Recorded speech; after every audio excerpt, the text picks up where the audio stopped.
Torque on a current loop in a uniform magnetic field, है ना। मतलब इस चैप्टर का आपका कंप्लीट पैकेज क्लियर हो जाएगा, समझ गए। उसके बाद आपका आता है बायोट सावर्स लॉ और उसका एप्लीकेशन, समझ गए बात को। आज इसको क्लियर कर लेते हैं। इसके प्रॉब्लम्स को आप लोग बनाइएगा। हम एक क्लास प्रॉब्लम में भी इसको कर देंगे आपको। ज़्यादा बड़ा क्वेश्चन नहीं है इसमें, इजी क्वेश्चन रहता है, लेकिन एक फील लाइए कि टॉर्क कितना लगेगा, समझ गया बात को। मान लो हमने एक रेक्टेंगुलर करंट कैरिंग लूप लिया, तो और इधर कर देते हैं। एक रेक्टेंगुलर करंट कैरिंग लूप लिया, नाम दे दिया ए बी सी और डी, है ना। और चारों साइड का मिडिल पॉइंट भी ले लिया, इसका नाम दे दो पी, मिडिल पॉइंट, बिल्कुल मिडिल पॉइंट। इसका नाम क्यू, इसका नाम आर, इसका नाम एस, ठीक है। चारों साइड्स के मिडिल पॉइंट को भी हमने ले लिया। मान लो रेक्टेंगल की लंबाई एल है और चौड़ाई एक्स है। मान लीजिए L is equal to length, L is equal to length, और एक्स ये मान लो कि ब्रेड्थ है, ये मान लो कि ब्रेड्थ है, ब्रेड्थ है। मतलब ये एल है लंबाई, ये एल है लंबाई, और इसकी चौड़ाई आप मान लो एक्स के बराबर है, ठीक है। और इस लूप में करंट का फ्लो हो रहा है, तो करंट मान लो कि इस सेंस में फ्लो कर रहा है, समझ में आई बात। मतलब A to D, D to C, C to B और बी टू ए, है ना। और करंट की वैल्यू मान लो आई, सभी साइड्स में करंट की वैल्यू आई। एक ही लूप है, सिंगल लूप है, तो हर जगह करंट की वैल्यू क्या होगी, सेम होगी। और मान लो कि ये लूप एक यूनिफॉर्म मैग्नेटिक फील्ड के रीजन में है, और आप मैग्नेटिक फील्ड का सिंबल ले लो, ये बी वेक्टर, है ना, perpendicular to the plane and outward. ये पूरे रीजन में एक कांस्टेंट मैग्नेटिक फील्ड है ना। B vector, B vector is equal to magnetic field, B vector is equal to magnetic field, है ना। अब फिगर देख के समझ जाइए, perpendicular to the plane and outward, ठीक है। ये मैग्नेटिक फील्ड स्क्वायर के चारों साइड पर फोर्स एग्जर्ट करेगा। आप कहोगे सर आपने तो कहा था कि यूनिफॉर्म मैग्नेटिक फील्ड हो और लूप हो तो नेट फोर्स का वैल्यू जीरो होगा। तो नेट फोर्स का ना वैल्यू जीरो होगा, लेकिन जो इंडिविजुअल साइड्स है उस पर तो फोर्स लगेगा, और ये भी फील आपको आ जाएगा कि नेट फोर्स का वैल्यू जीरो के बराबर होगा, वो भी आप देख ही लीजिएगा। आइए दिखा देते हैं। चलिए सबसे पहले फोर्स ऑन बी ए, देखो अब उतना डायरेक्ट टाइम नहीं वेस्ट करेंगे। बी ए स्ट्रेट वायर है, फील्ड कांस्टेंट है, तो फोर्स का फॉर्मूला, तो बी ए की लंबाई L, current I, magnetic field B, formula वही आई एल क्रॉस बी, जिससे आ जाएगा आई एल बी। क्या आ जाएगा बोलिए, क्या आ जाएगा बोलिए, बोलिए I L B, I L B, I L B. और वो फोर्स ए बी के बिल्कुल मिडिल पॉइंट पे लगेगा, यानी पी पर लगेगा। तो सुनिए, इस पी पर F1 मैग्नीट्यूड का फोर्स किधर लगेगा वो फील ले लो। तो देखो करंट का डायरेक्शन ये है, तो दाहिने हाथ की चारों उंगलियां करंट के सेंस में, और मैग्नेटिक फील्ड बाहर की तरफ है, मोड़ा, अंगूठा को स्ट्रेच किया, अंगूठा ऊपर गया, यानी फोर्स का डायरेक्शन ऊपर की तरफ होगा, बीए के परपेंडिकुलर ऊपर की तरफ। तो ये आपका F1 फोर्स हो गया, ये आपका F1 फोर्स हो गया। ध्यान देना, समझ में आया कि नहीं आया, बोलिए बाबू लोग, बोलिए। Yes sir. और बताओ F1 का मैग्नीट्यूड कितना होगा, I L B, confirm I L cross B से वो आ जाएगा, क्योंकि वायर स्ट्रेट है और मैग्नेटिक फील्ड कांस्टेंट है। तो F1 का magnitude I L B, I L B. उसी प्रकार आइए डीसी पर, डीसी पर ये भी straight wire, magnetic field constant, इसकी भी लंबाई एल ही के बराबर होगा, इस पर भी फोर्स उतना ही लगेगा, ILB। अब फोर्स कहां पे लगेगा? मिडिल पॉइंट R पर। अब फोर्स का डायरेक्शन क्या होगा? तो दाहिने हाथ की चारों उंगलियां करंट के सेंस में और मैग्नेटिक फील्ड बाहर की तरफ मोड़ा, अंगूठा स्ट्रेच किया, CD के परपेंडिकुलरली नीचे की तरफ मैग्नेटिक फोर्स लगेगा, यानी R पर मैग्नेटिक फोर्स बिल्कुल नीचे की तरफ लगा, है ना। इसका नाम दे दो F2। और बताओ F2 का भी मैग्नीट्यूड ILB होगा। कितना होगा बोलो, कितना होगा बोलो बोलो? होगा ILB। हाँ, F2 का भी मैग्नीट्यूड ILB होगा। एकदम ध्यान दिए रहिएगा, ध्यान से गाफिल मत होइएगा आप लोग, गाफिल नहीं होना ध्यान से। F2 का भी मैग्नीट्यूड ILB होगा। अब बच गया दो साइड और, AD और BC। एक बात गौर करो, ये भी स्ट्रेट वायर और कांस्टेंट मैग्नेटिक फील्ड, इसकी लंबाई x के बराबर है, तो इस पे मैग्नेटिक फोर्स लगेगा IXB। क्या लगेगा? IXB, L के जगह पर X, IXB। अब फोर्स बिल्कुल मिडिल पॉइंट पे लगेगा। अब फोर्स का डायरेक्शन क्या होगा? तो पहले चारों उंगलियां करंट के सेंस में और फील्ड की तरफ मोड़ा और अंगूठा स्ट्रेच किया, अंगूठा ऐसे स्ट्रेच हुआ AD के परपेंडिकुलर और लेफ्टवर्ड की तरफ, यानी फोर्स इधर लगेगा। इसका मैग्नीट्यूड लिख दिया F3, लिख दिया क्या? F3। और F3 का मैग्नीट्यूड बोलिए कितना? IXB। एकदम क्लियर हो रहा है? बोलो कोई डाउट? बोलो बाबू लोग बोलो। No sir. अब आइए CB पर मैग्नेटिक फोर्स, तो ये भी स्ट्रेट वायर है, कांस्टेंट मैग्नेटिक फील्ड में है, लंबाई x के बराबर है, इस पर भी फोर्स लगेगा IXB। क्या लगेगा? IXB। अब फोर्स एग्जैक्टली मिडिल पॉइंट पे लगेगा, समझ गए? डायरेक्शन क्या होगा?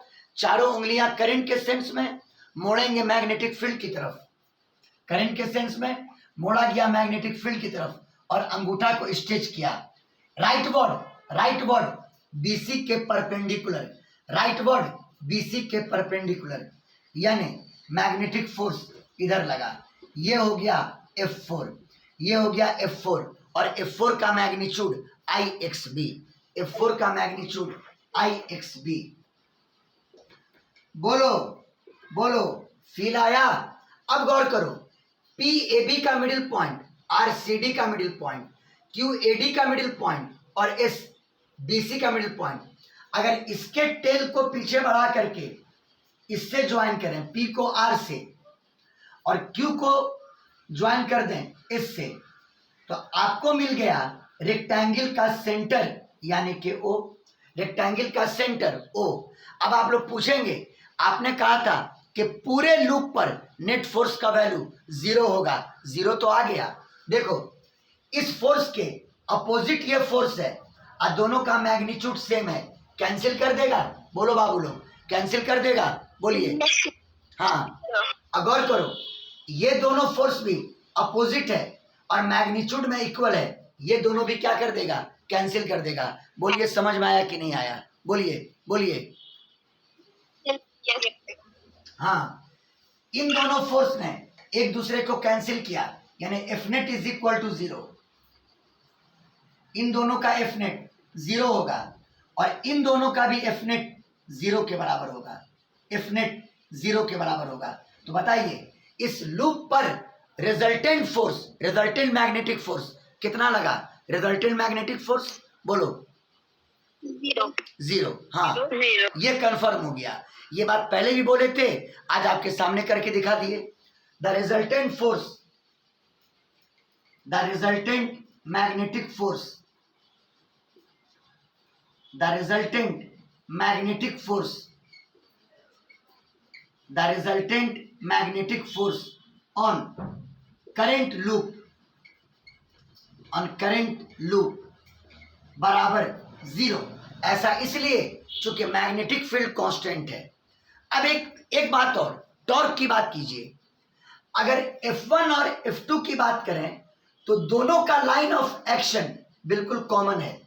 दो फोर्स का लाइन ऑफ एक्शन अगर बिल्कुल कॉमन हो तो वो दोनों मिलके कोई टॉर्क प्रोड्यूस नहीं करेगा। और वैसे ही F3 और F4 का भी लाइन ऑफ एक्शन बिल्कुल कॉमन है, ये दोनों भी टॉर्क प्रोड्यूस नहीं करेगा। यानी यहाँ पर नेट टॉर्क की वैल्यू भी कितनी है, बोलिए कितनी है, बोलिए 0। जीरो है। इसमें नेट टॉर्क की वैल्यू भी 0 है। चूंकि F1 और F2 का लाइन ऑफ एक्शन सेम है, टॉर्क 0 होगा दोनों की वजह से। और F3 और F4 का भी लाइन ऑफ एक्शन सेम है, नेट टॉर्क का वैल्यू 0 होगा। इतना क्लियर? बोलो बाबू लोग, बोलो। Yes sir. हाँ, torque of F1 and F2 will be zero because their line of action is same. Because their line of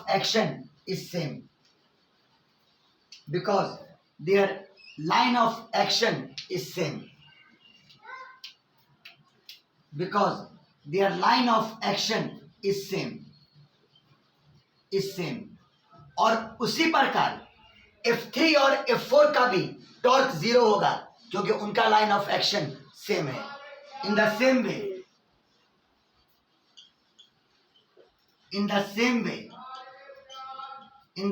way torque of F3 and F4 is zero because their line of action is same.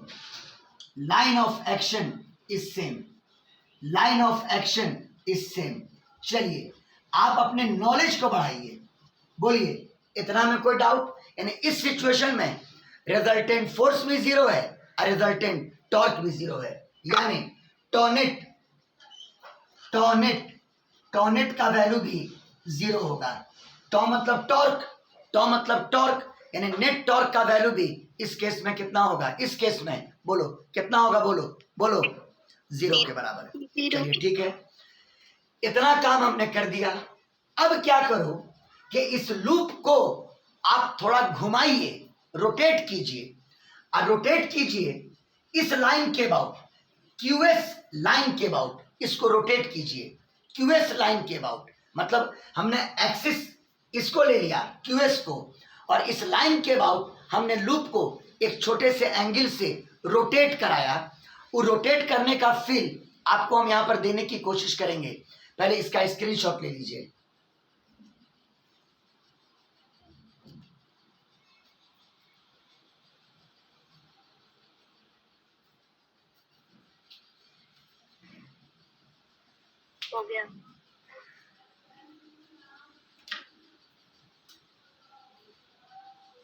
हो गया। मतलब कहने का मतलब क्या हुआ कि loop को QS लाइन के अबाउट हम रोटेट करते हैं बाय थीटा एंगल। जैसे देखो अभी लूप ऐसे है ना, तो ये QS लाइन, इस QS लाइन के अबाउट लूप को ऐसे रोटेट कर दिया। आपको दिखना चाहिए कि आपने लूप को रोटेट किया है ना।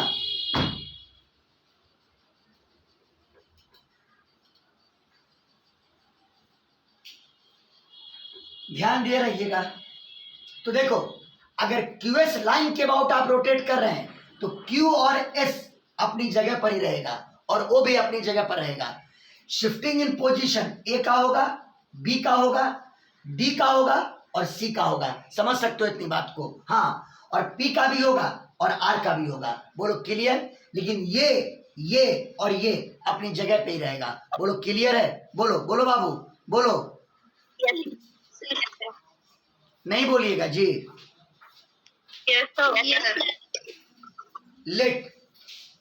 Let the loop is rotated by an angle theta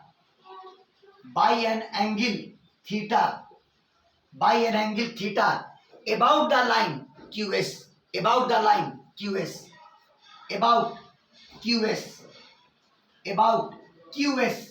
घबराना मत, एकदम आराम से एक नया फिगर हम लोग यहाँ पर क्रिएट करते हैं। पहले तो जो उसका रियल पोजीशन है वो दिखा देते हैं। रियल पोजीशन देखो,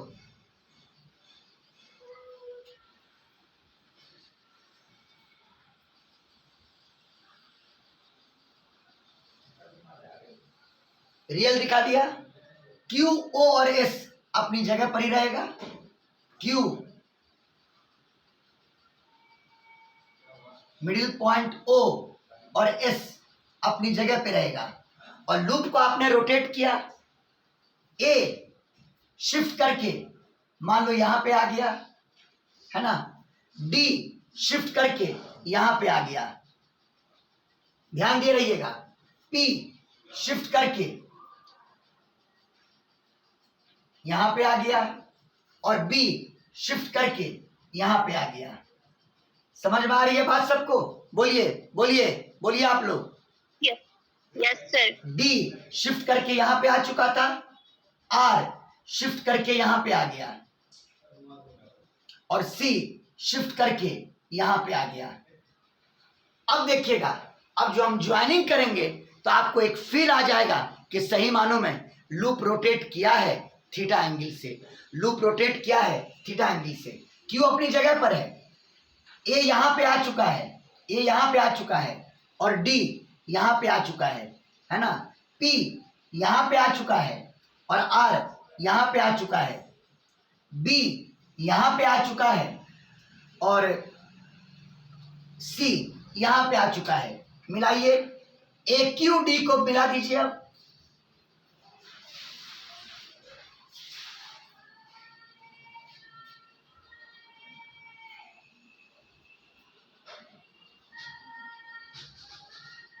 ठीक है, पी आर को मिला दीजिए, इसे पी आर मिला हुआ था।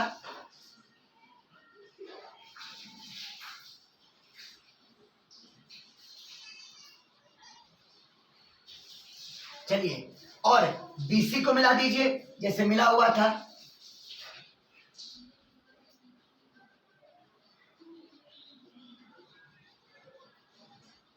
ठीक है, और अब ए पी बी को मिला दीजिए।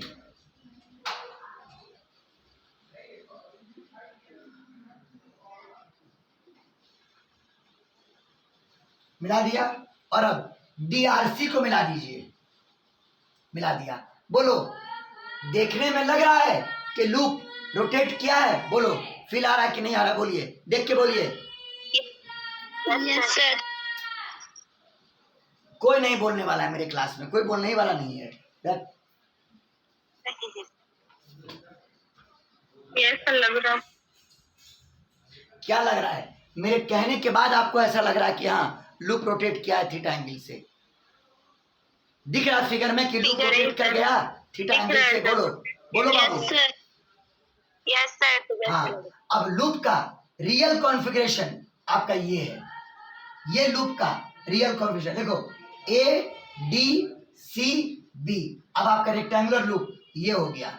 हाँ, लेकिन ना लंबाई में कोई चेंज आया ना चौड़ाई में कोई चेंज आया, ये बात याद रखिएगा। अच्छा, पी का एक्चुअल पोजीशन यहां पे था। अगर हम पीओ को मिला दें थोड़ी देर के लिए, ये रियल पोजीशन था और अब पीओ का पोजीशन ये है। यही एंगल आप कह सकते हैं, एंगल है कितना? थीटा। एंगल कितना है? बोलिए, कितना एंगल है? थीटा। बात आई समझ में? करंट उतना ही दौड़ रहा है, करंट उतना ही दौड़ रहा है और लंबाई और चौड़ाई भी उतनी ही है। बोलो क्लियर, बोलो क्लियर, बोलो।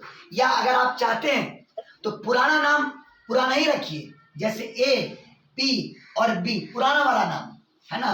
क्यू ओ एस तो वही है, फिर डी आर और सी, और जो नया पोजीशन ए का हुआ उसको ए डैश कर दो, नया पोजीशन पी डैश कर दो, नया पोजीशन बी डैश कर दो, नया पोजीशन डी डैश कर दो, नया पोजीशन आर डैश कर दो और नया पोजीशन सी डैश कर दो। बोलो, समझ में आया कि नहीं आया?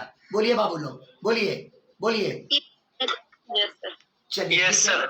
तो लूप आपका रोटेट कर गया थीटा एंगल से।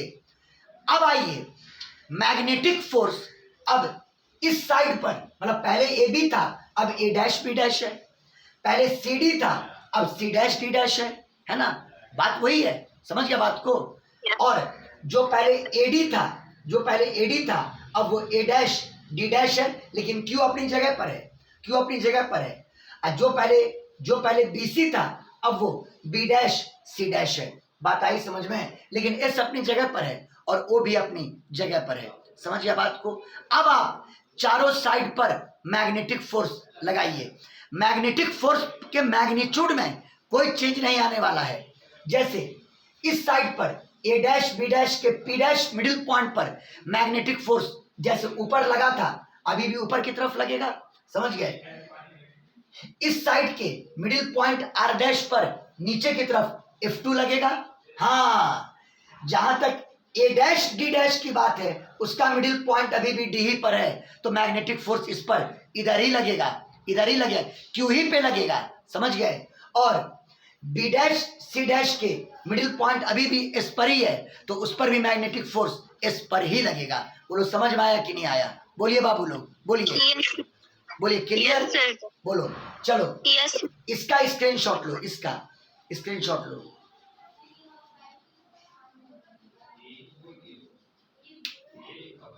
हो गया सर। हम ये लिख देते हैं कि when the loop rotates by an angle theta about QS के अबाउट वो घूमा, तो new orientation of the loop A dash B dash C dash और डी डैश, ये लिख देते हैं। वो नया रेक्टेंगुलर लूप कौन हो जाएगा? A dash B dash C dash और डी डैश, है ना? न्यू ओरिएंटेशन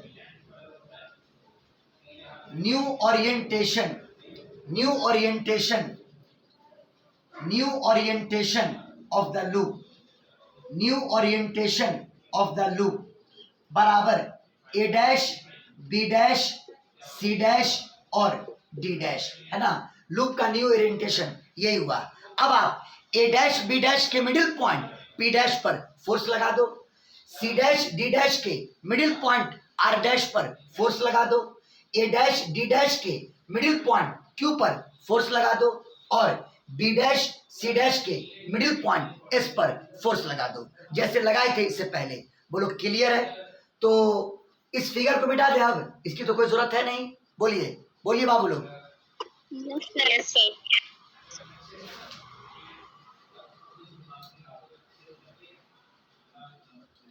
आज नहीं आया फील, अब जिंदगी में कभी फील नहीं आ पाएगा अगर आज फील नहीं आया तो। चलिए, ए डैश बी डैश के बिल्कुल मिडिल पॉइंट पर, तो आप पी डैश को यहां लिख देते हैं और ऊपर की तरफ मैग्नेटिक फोर्स लगा। F1 माने थे ना, F1, और मैग्नीट्यूड था ILB, क्योंकि मैग्नेटिक फील्ड तो अभी भी मौजूद है, अब आइए, सी डैश डी डैश के मिडिल पॉइंट आर डैश पर मैग्नेटिक फोर्स नीचे की तरफ लगा था, और बताइए उस फोर्स का मैग्नीट्यूड F2 बराबर ILB। बोलो क्लियर है? और ये पॉइंट Q, बताओ ए डैश डी डैश के मिडिल पॉइंट Q पर बोलो मैग्नेटिक फोर्स कितना लगेगा? बोलो कितना लगेगा? IXB. 1 मिनट रुक जाइएगा आप लोग, 1 मिनट, सॉरी थोड़ा डिस्टर्बेंस के लिए। अब देखिए, अब इस पे लगाइए फोर्स,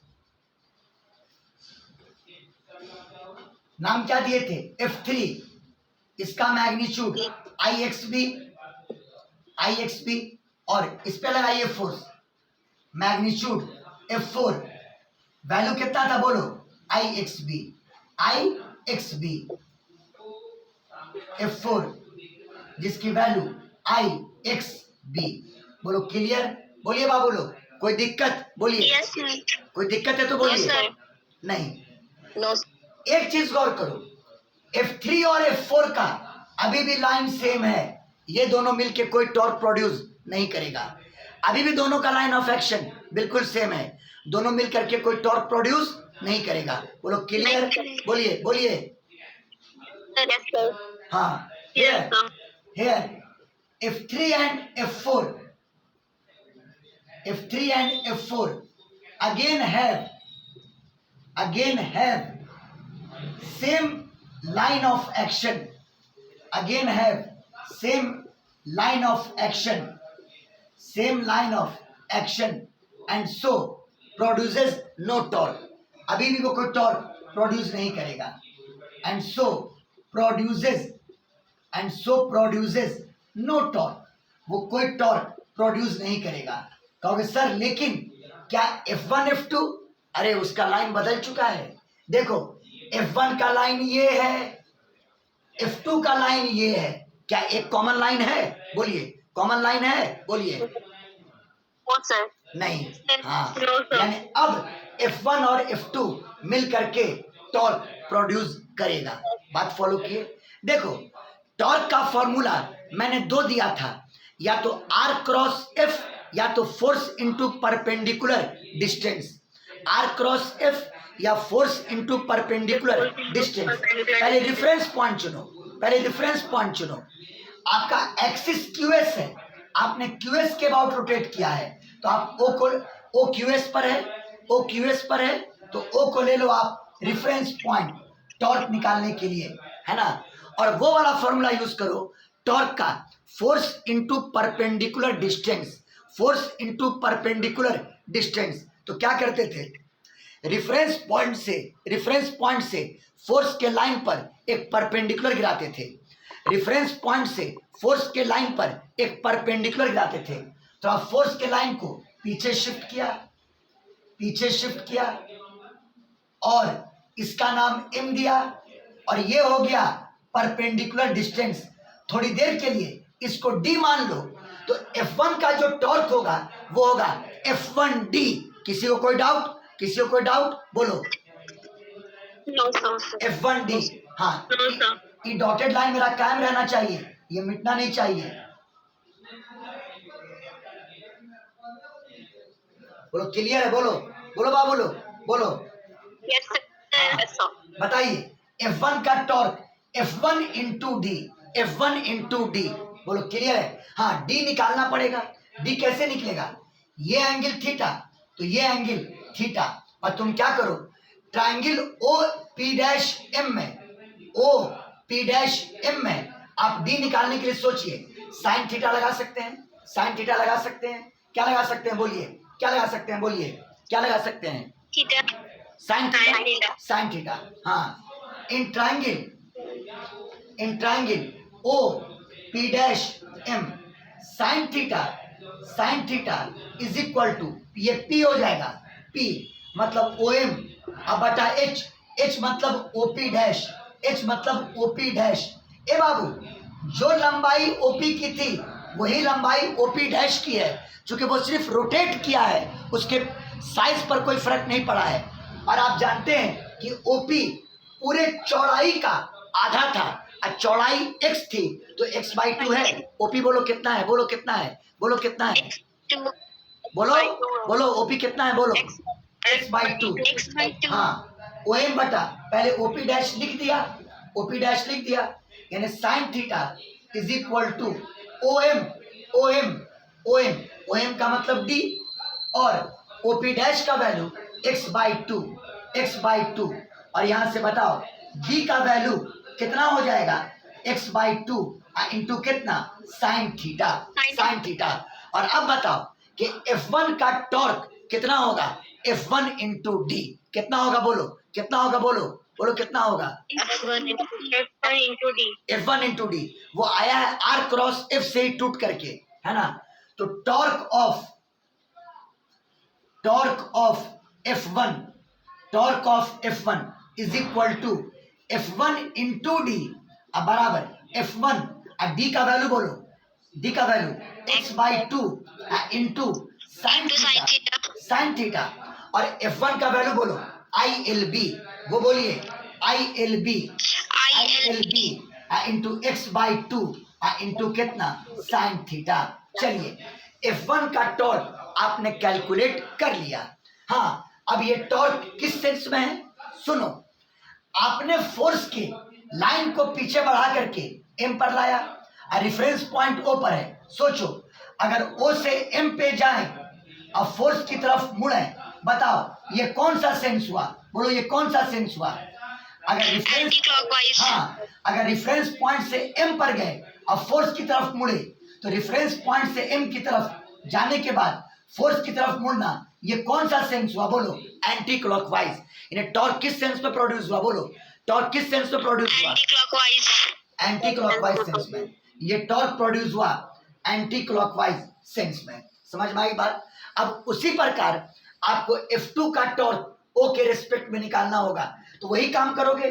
F2 से यानी रेफरेंस पॉइंट से F2 के लाइन पर एक परपेंडिकुलर गिराओगे, ये डिस्टेंस नापोगे, सेम आएगा x/2 इंटू साइन थीटा। अब करके देख लेना घर पर। जैसे ये रेफरेंस पॉइंट है, F2 के लाइन को पीछे करो,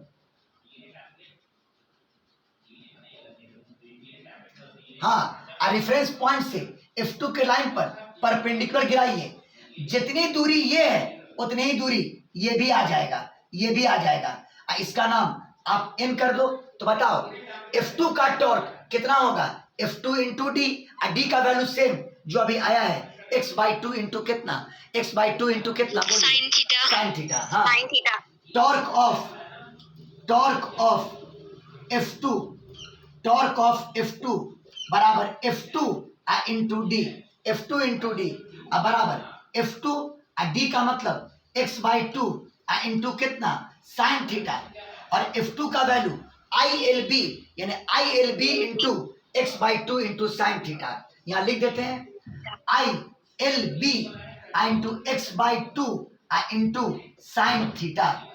sign theta ILB x/2 into sine theta. अब कोई पूछे ये टॉर्क किस सेंस में है, तो रेफरेंस पॉइंट O पर, अब फोर्स का टेल N पर, तो O से N पर आओ, अब फोर्स की तरफ मुड़ो, O से N पर आओ, अब फोर्स की तरफ मुड़ो। बोलो कौन सा सेंस? बोलो ये भी एंटी क्लॉकवाइज, ये भी एंटी क्लॉकवाइज, हाँ, ये भी एंटी क्लॉकवाइज। चलिए, पसीना छूट गया लेकिन टॉर्क निकल गया। ये टॉर्क भी एंटी क्लॉकवाइज और ये टॉर्क भी एंटी क्लॉकवाइज, दोनों एक ही सेंस में टॉर्क है। नेट टॉर्क के लिए दोनों को ऐड कर दें, बोलिए क्या करें? Yes sir. हाँ, यस सर। दोनों को ऐड कर दें, आपको एक बेहतरीन टॉर्क का फॉर्मूला आ जाएगा। समझ गए? तो ऐड करने से पहले आप लोग नए लिंक पर अगर ऐड होना चाहते हैं तो बोलिए, बीच में ब्रेक होगा तो अच्छा नहीं लगेगा हमको, बोलिए ना। Yes sir. Very good, yes ले लो। हो गया। नेट टॉर्क हो गया sir. Net torque on the loop,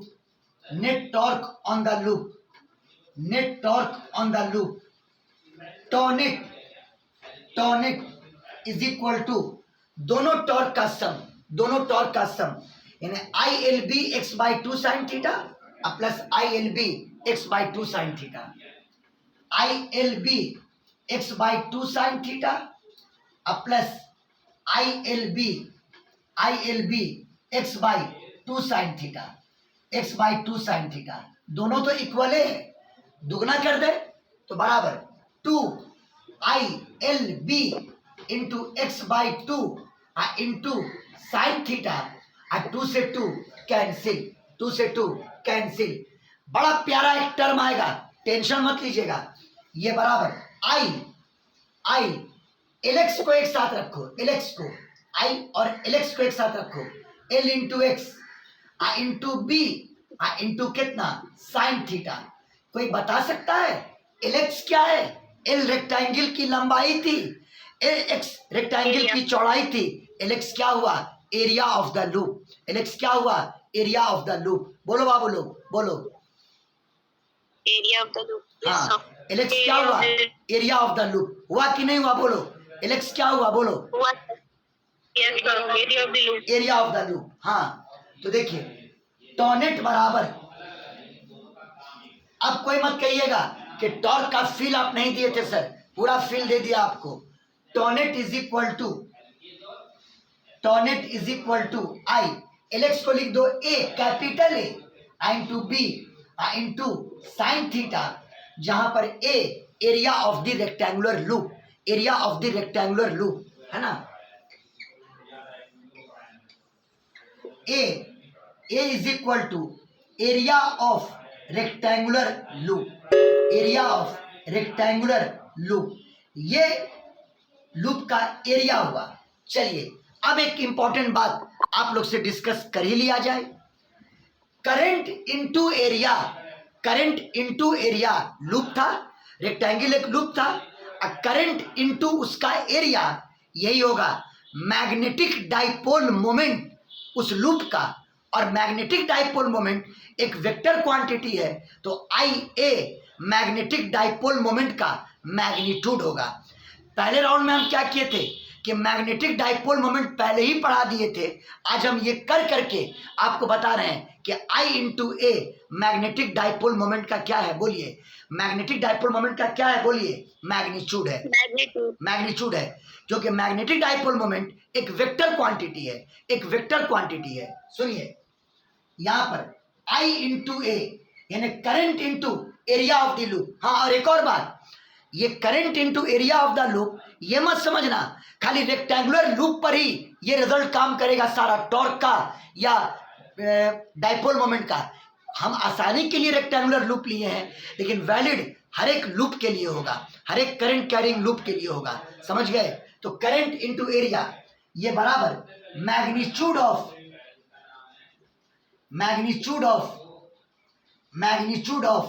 magnetic dipole moment, magnitude of magnetic dipole moment, magnitude of magnetic dipole moment. और इसको सिंबल में लिखा जाता है कैपिटल एम। क्या लिखते हो बोलो, क्या लिखते हो बोलो? जैसे इलेक्ट्रिक डाइपोल मोमेंट होता था P, magnetic dipole moment capital M, यानी करंट इनटू कितना, area of the loop, current into कितना, एरिया ऑफ द लूप। नहीं कोई बोलिएगा जी, नहीं कोई बोलिएगा। तो अब बताओ लूप पर नेट टॉर्क का वैल्यू, लूप पर नेट टॉर्क का वैल्यू आईए को लिख दो m, आईए को लिख दो एम, एम बी गुना कितना, साइन थीटा, एम बी गुना कितना, साइन थीटा। ये अपने लूप पर लगने वाले नेट टॉर्क का फॉर्मूला आ गया। जैसे इलेक्ट्रिक डाइपोल पर एक्सटर्नल इलेक्ट्रिक फील्ड में टॉर्क लगा करता था, अगर याद हो तो P sine theta, P sign theta. हाँ, जहाँ पे पी इलेक्ट्रिक डाइपोल मोमेंट होता था, ई इलेक्ट्रिक फील्ड होता था, यहाँ पे नेट टॉर्क का वैल्यू आया एम बी इंटू कितना, साइन थीटा। सभी लोग बताइएगा कि जिस तरह से मैंने प्रेजेंटेशन आपको दिया, लूप को टर्न करके आपको टॉर्क का फील आया कि नहीं आया, वो बोलिए हमको, ये बोलिए।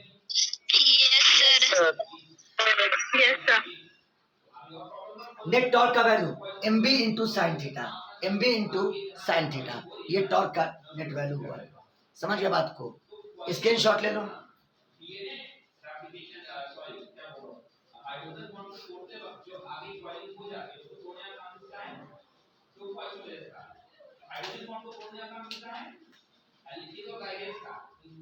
हो गया? बोलिए बाबू लोग, बोलिए। Yes sir. चलिए अच्छे, आप जान रहे हैं कि मैग्नेटिक डाइपोल मोमेंट वेक्टर है, ये भी वेक्टर, ये भी वेक्टर। तो बताओ तो दो वेक्टर के बीच का एंगल थीटा, दो वेक्टर के बीच का एंगल थीटा। तो जरा ये बताइएगा कि एम बी साइन थीटा को, ए बी साइन थीटा को आप ए क्रॉस भी लिखते हैं, बोलिए ए क्रॉस भी लिखते हैं? Yes sir. आप इसको लिख सकते हैं M vector cross B vector. क्या लिख सकते हैं बोलिए, क्या लिख सकते हैं बोलिए, क्या लिख सकते हैं? हाँ, M vector cross B vector. देखिए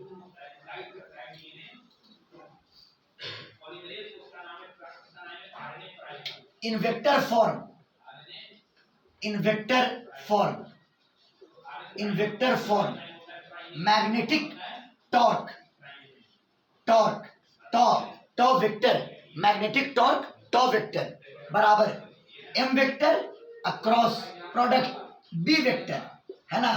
एम वेक्टर क्या है?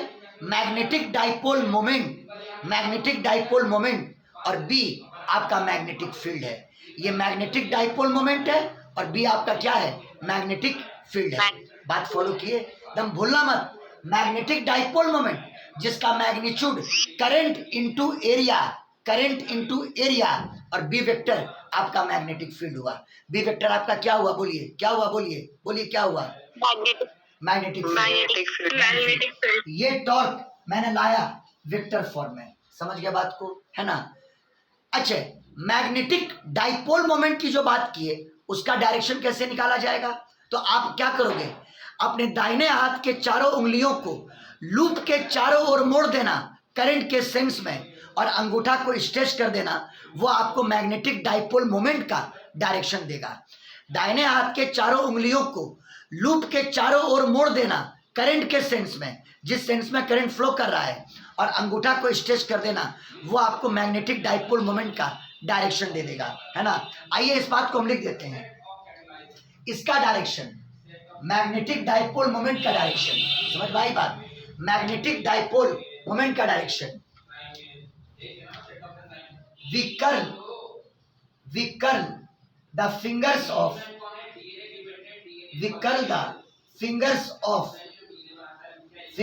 of our right hand, fingers of our right hand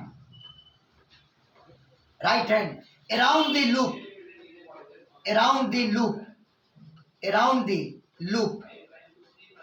loop in sense of current, in the sense of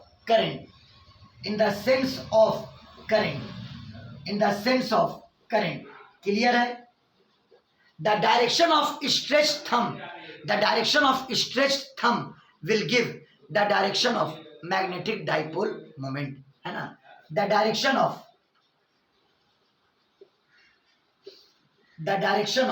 stretched thumb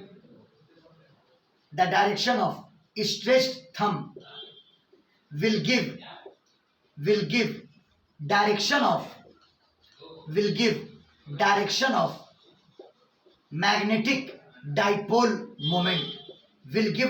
of magnetic dipole moment, बोलो clear, बोलिए बाबू लोग, कहीं कोई doubt है, कहीं कोई ऑब्जेक्शन है तो आप लोग हमसे शेयर कर सकते हैं, समझ गए। यही फॉर्मूला एनालोगस था इलेक्ट्रोस्टैट में, जब इलेक्ट्रिक डाइप, अब देखो जो अच्छे बच्चे होंगे पहचान क्या होगी, वो जाके आज कॉपी खोलेंगे इलेक्ट्रोस्टैट का, अब वहां देखेंगे कि डाइपोल पर हमने टॉर्क कैसे लगाया था, इलेक्ट्रिक डाइपोल पर, है ना। मतलब आप लोग सब अच्छे बच्चे हैं, हम मानते हैं इस चीज को, लेकिन एक पहचान बता दिया, है ना। आप जाके देख सकते हो उस कॉपी को, वहां आया था P क्रॉस E, वहां क्या आया था, बोलो क्या आया था, बोलो P क्रॉस E। हाँ, और हम तो कह रहे हैं कि इसी क्लास में हम बस चंद दिन के बाद, मतलब 5-6 दिन के बाद ये फॉर्मूला एक बार और प्रूफ करेंगे बार मैग्नेट पर। किस पर, बोलो किस पर, बोलो किस पर, बार मैग्नेट पर। हाँ, नॉर्थ पोल और साउथ पोल लेकर के, समझ में आई बात है। अरे आप टेंशन क्यों ले रहे हैं, आपको हम क्या बोले अभी नहीं बोलेंगे, जिस दिन आपको कहेंगे, जिस दिन बोलने वाली दिन आएगी वो हम खुद बोलेंगे। बोलो क्लियर हो गया, बोलो ये क्लियर हो गया कि नहीं हो गया, क्लियर है। अब फैसला आप लोग के हाथ में है कि अगला क्लास बायोट-सावर्त लॉ का रिवीजन स्टार्ट कर दें कि इसका एक क्लास प्रॉब्लम चाहिए आप लोग को, आप लोग बोलिए तब हम करेंगे जो करना होगा। सर प्रॉब्लम चाहिए, सर प्रॉब्लम बना दीजिए, एक क्लास सही प्रॉब्लम इसका, बोलिए। Yes sir. हाँ बहुत जरूरी है, लेकिन हाँ उसी दिन हम बायोट-सावर्त लॉ करेंगे। क्या बायोट-सावर्त लॉ में जितना भी फॉर्मूला वाला मामला है वो एक दिन में क्लियर कर देंगे, है ना। अब फिर उसका न्यूमेरिकल्स, तब एम्पियर सर्किटल लॉ, बात फॉलो किए, बोलो बाबू लोग बोलो। Yes sir. स्क्रीनशॉट ले लो सर। हाँ बोलिए। सर ये टॉर्क का डायरेक्शन कैसे निकालेंगे अगर इस इक्वेशन में चाहिए तो? सिंपली जैसे आप दो वेक्टर के क्रॉस प्रोडक्ट का डायरेक्शन निकालते हैं, समझ में आई बात, है ना।